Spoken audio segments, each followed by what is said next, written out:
ರಾತ್ರಿ ಕಂಬಳ ನಡೆಯುವುದರ ಬಗ್ಗೆ ಹಿರಿಯರು ಮಾತಾಡೋದನ್ನು ಕೇಳಿದ್ದೆ. ಏನಂತ? ಕಂಬಳದ ಗದ್ದೆಯಲ್ಲಿ ಒಳ್ಳೆ ಬೆಳೆ ಬರಬೇಕು ಅಂತ ಗುಡ್ಡದ ಮೇಲಿನ ಮರ ಕಡ್ದು ಸೊಪ್ಪು ಹಾಕಿದ್ರಲ್ವಾ? ಚಿಕ್ಕಂದಿನಲ್ಲಿ ಕಂಡಿದ್ದೇನೆ. ಅದರಲ್ಲಿ ಕೆಲವು ದೊಡ್ಡ ದೊಡ್ಡ ಗೆಲ್ಲುಗಳು ಕೊಳೆಯಕ್ಕೆ ಹಾಗೆ ಇರುತ್ತದೆ.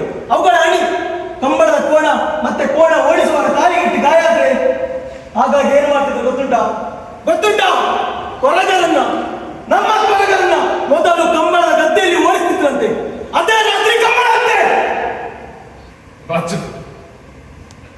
ಹಾಗಾದ್ರೆ ನಾವು ಮನುಷ್ಯರೇ ಅಲ್ಲ, ಕೋಣಕ್ಕಿಂತ ಕಡೆ